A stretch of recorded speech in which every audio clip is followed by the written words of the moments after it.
Welcome to Awakening Women's Wisdom again, the podcast where we have conversations with women of diverse backgrounds about the ways that they weave conscious grace, which is kindness, compassion, and thoughtfulness into their daily life, and a little bit of wisdom that they've learned along the way. I'm Rebecca. Hi, and I'm Lorene. Welcome back to our podcast. I'm thrilled to be here and excited to talk to our guest, to hear the wisdom that's in her heart, and to have her share her obviously beautiful glowing light that's within her with us today. And I'll toss it back to Rebecca so she is properly introduced. Yes, so this is Amanda in Minnesota. Amanda and I go back a very long way. Connections, even rippling between my dad and her dad before I even met Amanda. Were in 1988. We worked at a youth camp together, and that was a magical summer. And she took me to California for a 10-day visit to meet her dad, and I ended up staying here for now 36 years. But Amanda was, again, a glowing light, pure joy, and a lot of fun, grace and wisdom in our friendship. And I'm so grateful to be here to have this conversation with you, Amanda. So would like to let you introduce yourself a little bit, see what you have to say about you. Thank you, Rebecca and Lorene. I feel honored to be a guest on your podcast. It's a really cool podcast, one I think that's really needed. Thank you. I don't know. What do you want to know about me? I was a lifeguard at the camp. I'm working with kids. Met my husband in college and ended up having 4 beautiful children. We always had dogs. We've had quite a few German Shepherds. Until 6 years ago, we got a golden doodle. Nice. We've even had birds. We own businesses, and I'm a yoga teacher. Beautiful. Well, that's wonderful. Yeah. Now we have the little bit of framework for all the things that you're going to share and how you weave that conscious grace into so many facets of life that a lot of women can relate to, from children and pets and yoga and business and marriage. All the different roles women play. So I should also say I'm a soccer mom because all 4 of my children have played soccer, and my husband is a soccer crazy guy. He actually has to own his own semi-professional teams. So soccer is a big part of our world too. And I don't know anybody who takes part in soccer that it isn't a part of life. Oh yeah. So that was a valid addition. Okay. Yeah. That's a lot to juggle. Yeah, we just pulled in a whole bunch more women. I can relate to Amanda. You can learn a lot about life on the soccer field. So, yes. We might have to add that to the questions. yeah. We learned about bees. Right. All right. That's true. Yes, we did. Well, so Amanda, this is a big question to begin with, but just knowing you and the things that you brought into my life and the scope of when I met you when we were so young, in our early 20s, and now I'm 61. But how has the relationship with yourself evolved? Because I know that a part of your heart has always been consistent, but that relationship can be something that changes. So can you share a little bit about that, please? Sure. Well, I was actually quite a shy girl. I was the baby of the family, and my dad left when I was 7, and that probably had a pretty big impact on me because I was pretty insecure growing up and shy, like I said. Once I got to know the people I was with, I could just let my light shine and be joyful and funny and weird, because I was all those things. But I had, I didn't think, I had that negative self-talk that many of us women have. And so I didn't really push myself. My mom expected me to go to college, so I went to college. went into social work while I was in college. And because I wanted to work with kids, I wanted to help kids. I have this great affinity for children. I had no idea what that meant, no idea what to do. Just really didn't know what I was doing. But it was through my yoga practice later on in life, but also I didn't know I was also doing yoga practice in college. So it was through that I started to learn about negative self-talk and how we do that to ourselves. And if we can change it to be positive, it'll have a great impact on us. I'm sure it helped boost my confidence. And now I treat myself with compassion, with grace. I surround myself with love and light. And because my thought is, if I can love myself, I can love others better. And that's ultimately what we want to do, right? We want to be able to take care of the people around us and the creatures and do a good job and hopefully have fun while doing it. And I think that's the piece that I lost because I was giving so much to my husband, my kids, the dogs, the birds, my mom, whoever else, the teams, whatever else I was expected to do, that I forgot how to have fun and joy and fill up my heart. And so that's been kind of it's just been a daily gift that I give myself for the last, at least 2 years, maybe 3 years, that I bring joy back into my life. So I do something that I love to do. And it might only be for 15 minutes. It might be an hour, like line dancing class. That brings me a lot of joy. Yes. I love to dance. I love to move. I love to be with friends when I move. So line dancing or skiing or just going for a walk brings me a lot of joy. So honoring myself in that way is showing myself that I love and I care for myself. I'm giving myself compassion and I'm filling my cup, I'm filling my heart, and then I can give more. So that's huge. That's huge, and bravo or brava, because clearly you're a woman who's got a million things on your list of things to do, and to have the awareness of refilling your own cup with something so simple as just shifting your thoughts and giving yourself self-love. Bravo. It's such a simple thing to do, because as we know, negative thoughts bring our energy down and our vibrations down. And by you just turning that around, you light up now, because you bring the light with you. You're just such a bright, beautiful woman that just has, you exude love, just by all the things you just shared with us, all the choices that you've made. You're there to love everybody. So bravo to help us see how you choose to love yourself. Thank you. Yeah. Thank you. Yeah, I agree. That's great. I'm glad I asked that question.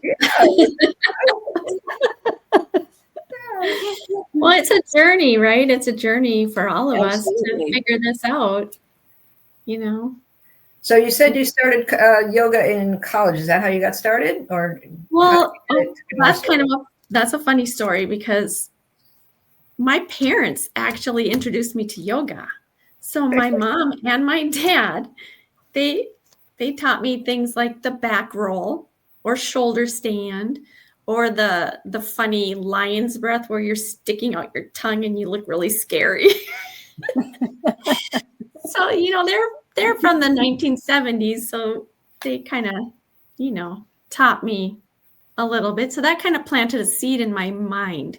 When I got to college, I worked in a bookstore. I found a book on yoga, and I would sit and do it in my room because there was no yoga classes. We didn't have the internet. I couldn't look up yoga. So I just taught myself from that book, and I would practice on my own. And my dad taught me a prayer that he used, and it became a mantra for me. And so when I would go jogging, I would recite this prayer over and over and over in my head. And of course, anytime throughout the day, if I felt like praying, I would say this prayer. And honestly, I think that was a really huge thing. In the Yoga Sutras, it talks about when you use the power of mantra, and I don't remember the names of these words, the Sanskrit words, but I do remember what it does to your brain energetically. So when you're using a mantra and your brain develops these deeper grooves. Oh. And yeah, I don't remember the word for it. It's a beautiful word, but it really helps you to be calm and focused and calm down the mind. So otherwise, we have these short, shallow grooves, and it's like the monkey brain. We all know what that is, and the brain that just won't stop talking, or the mind, whatever it is, And so unknowingly, I was using this prayer as a mantra and really learning how to calm my brain and open up. I feel like it opened up my life to more possibilities. And those more possibilities turned into meeting Sajid and learning about a whole nother culture and learning about a whole nother way of life through Islam. So I forgot the question now. Can you remember the prayer or the mantra? Oh, yes. It goes, I have to close my eyes so I can remember it fully. Mm-hmm. Not my will, but thine, O Lord, be done in me and through me. And let me be an ever channel of blessing to all those we come in contact with. Let my comings in and my goings out be in accord with that thou would have me do. And as the call comes, here I am. Use me and send me. Wow. Or Beautiful. maybe it's send me and use me. Well, So you're just a kid and you're saying this prayer for your. Oh, it's beautiful. yeah. It's beautiful. Well, Yeah. I knew both of Amanda's parents who've both passed, but spent years actually getting to know her dad, Jimmy. Yeah, beautiful souls that you Yeah. both your folks. I think it was something about how you'd gotten into yoga and things like that. So it's beautiful. Yeah, but I didn't get to become a yoga teacher until I was, I don't know how old I was. How old was I? I was almost 50. My son was first year in college. My eldest daughter was in the high school. My youngest daughter was in the middle school. And my baby was starting elementary school. And I had 2 German Shepherds. And I literally thought I was losing myself. And I thought, if I don't do something, I'm going to die. Like, I don't know who I am anymore because I was so busy.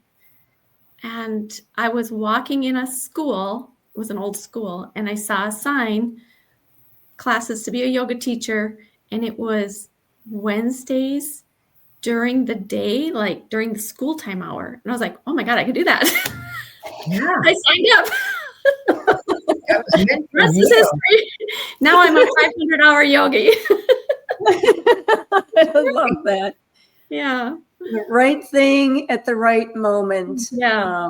Really. And what a gift and a blessing, because these practices that you have that help you and nurture and fulfill you are obviously rippling into the lives of the women, or maybe people, I should say, because certainly men do yoga too. Yeah, we do. So thanks for telling us what has been inspiring and all. But I'm curious, has there been a person who has influenced you in your life? Absolutely. There are 2 people. And the first one was my mother. Nice. Let's get my owl cup up to remember my mom, because she Cheers. was an owl. Cheers to Cheers Mom. to Diane. Cheers to Mom. So my mother was very smart. She was playful. She was joyful. She was very musical. And she was super compassionate. And she used all of her talents to advocate for women, for kids, for people in poverty. She did everything she could to make this world a better place. Mm-hmm. And she did it through being a teacher, through being a politician, a director of a nonprofit that served people with disabilities, as a choir director. And that was actually how I knew and met your mom, Diane. I can say to you, Laureen, because my dad is a Presbyterian minister. She was very active in the Presbyterian church in their community, and so my dad and Diane worked together in service, in heart service. She was a dynamo. Yeah, my mom was a minister too. She never got to go to school, go to seminary, but she would, anytime she got a chance to get up and give a sermon. She was very theatrical too. Yes. Yeah. And she loved people. And everywhere we went, she would make somebody smile, or, she'd meet somebody new and she'd tell a story. She's the one who really taught me how important social justice is. Mm-hmm. And that became a really big part of who I am. And then I became an advocate for people with disabilities too, as she was, and then I became that too. So that's amazing. Yeah, the second person I was going to say was or is my husband. He's had quite the big impact on my life. Beautiful. Well, with these kind of pillars, Amanda, it's very apparent that this is a heart relationship with you, with the divine, as you said, whatever we call that. How has this way of life, how do you bring this conscious grace into your life expression? It's every day.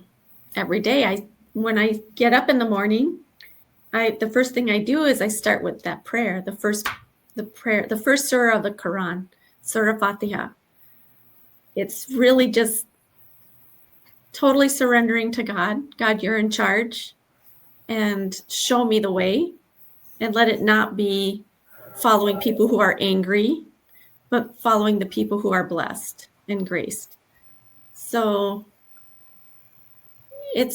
and then you just, you go about your work and you're, helping your family or whatever it is that you're doing, but that's kind of like behind everything that you do. And, I'm guided by certain principles, like I won't eat and drink or I won't drink alcohol. That's also a yogic thing too. You don't want to put anything in your temple, which is your body, which is going to harm it. Yeah. And you don't want to, like taking drugs and alcohol, it makes your mind, you're not there. You're not you're disconnected then. So then you're opening yourself up to, could be all kinds of bad things. So a lot of this is overlap. So because I started out as a very, very happy Christian. I loved going to church. Then I got introduced to the yogic way of life. And then I learned about Islam. And then I got to study more about yoga. I'm pretty lucky, actually. It's been a joyful journey. Unified in diversity, you are inside your heart. I'm not about to put God, nope, this is the only way. So I believe that God works through all of us in mysterious ways, and there's going to be many ways to get to God. So,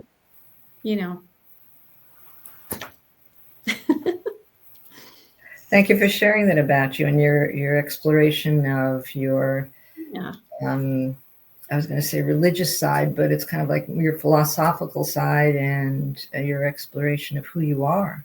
So before we go, one more question. Yeah. do you have maybe a nugget that you can leave us with to share with women? Oh, I would love to. Nugget of wisdom. I would love for every woman to really learn how to love themselves. Just know it. And if you're just not there and your mind is very chatty and it's a lot of negative self-talk, just try to maybe change one of those statements and just say, I am. Maybe you can expand that to say, I am love. I am smart. You could just come up with descriptions, something that you do like about yourself. Maybe you can just focus on I am enough, because you are, every single one of us. We are worthy of love. We are worthy. We are miracles. Honestly, if you think about how did you get to be a human? And this human body is so miraculous. There's so many miracles in this world, in plants and animals and meeting people. But really just know that you are enough and you are love. Perfect. And I love you. Perfect. Thank you, Amanda. Yeah, this has been fun. Thank you, you guys. Oh, it's good to see you. It's wonderful to hear from you. I use that phrase about the unified self in the diversity of your expression. And it's just really beautiful to hear those kinds of things, because I feel that people sometimes do feel that they need to conform to one thing, or and I distinctly remember someone coming up with an affirmation in a retreat that I did recently, and their self-affirmation was, I am enough, because there was a lot of stuff going on. And I love that you highlighted that one. I think it's really, really valuable. And celebrating this evolution for yourself in self-love. You've shared that with us. Yeah, it's a journey. It is a journey. Yeah, give yourself grace. Well said. Yeah. Well, thank you so much for sharing this time with us, Amanda. Yeah, thank you for having me. You guys have a wonderful day. Thank you. You as well. Goodbye, and we'll see you on the next one. Next. Great. Bye.